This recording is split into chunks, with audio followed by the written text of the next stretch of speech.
Hello and welcome to the Markerville Creamery. I'm going to be your tour guide today. So the room we're in right now is the coal room. So what is on the walls here would be lined all the way up to the ceiling. This room would have been filled with coal, heaps of coal, and there would have been windows on each side just to let the coal in from the trucks. So they would have shoveled the coal from this room into the boiler, and this boiler ran 24 hours a day, 7 days a week. This was the heart of Markerville. The boiler produced steam, and the steam from the boiler got pushed into our steam engine. Our steam engine runs the pulley system, which runs into our workroom, and it runs our pasteurizers as well as our butter churn. These pasteurizers would have been filled with cream. The steam would have ran through the coils, heated the cream up to about 180 degrees Fahrenheit, which killed all the bacteria, all the germs, made it safe to drink. The way that the cream gets into the pasteurizers is with our good friend Martin. He collected the cream cans and he weighed them on the scale, popped the lids off with a mallet, swished it around to find any debris. He'd find dirt, grass, mice. One time he found a farmer's boot, children's toys, you name it, it's probably been in a cream can.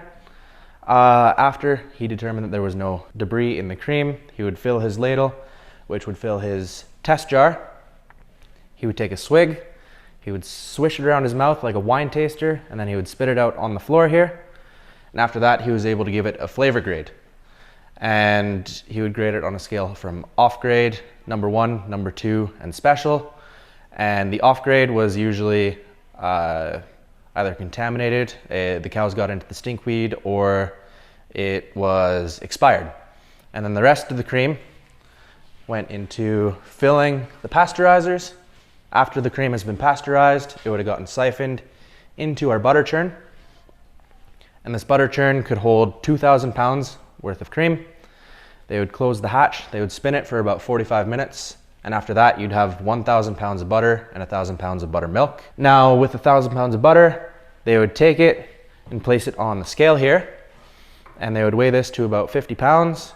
After they got it to 50 pounds, they would put it into this box here, and they would pound it down so it's a nice cube, and then they would wheel it from the workroom into the cold room here. Now, those boxes, they all had false bottoms, so you could push them up. And that was helpful for this machine.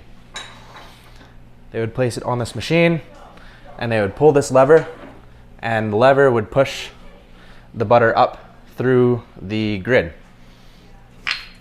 And then they would take the wire here and they would slice it right down the middle, and that's how you'd get your 1 pound blocks of butter.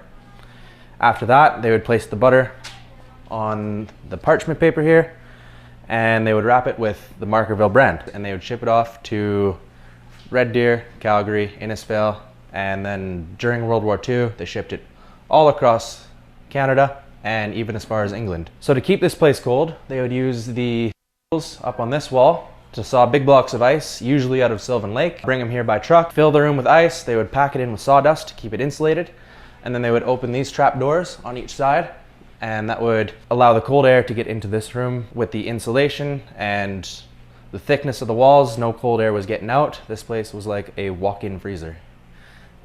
It was a very smart design. So with Martin spitting on the floor and with the excess butter being dropped, there were a lot of bugs in here. So what they decided to do was the owners of this place would climb up the ladder here, open the attic door, and they would let the bats fly in at night. They would clean up all the flies, all the excess butter and cream, and then in the morning, they would fly back up there. They would do all their droppings and stuff up there, so this place wasn't too contaminated. And then they would shut the attic door. The inspectors were none the wiser. So coming into the workroom here, one of Martin's other responsibilities was to fill test jars, and he would bring them into here. And what they would do is they would pour the test jars into the beakers here, and then they would put a couple drops of sulfuric acid in there, which breaks down everything but the butterfat. And then they would place it into the centrifuge, which is steam powered. It spins really fast. It would push all of the butterfat up the neck of the beaker and They would use the lines to determine how much butterfat content was in each sample of cream.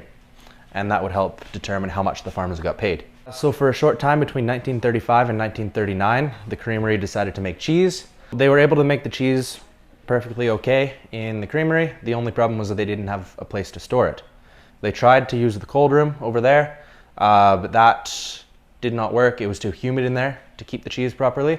So what Carl decided to do was he built a bunker just outside of his farm, and that worked for about 4 years.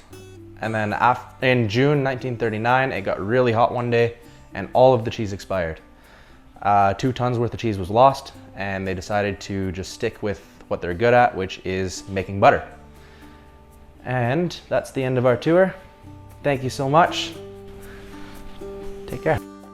Thank you, Brody. Didn't he do a great job?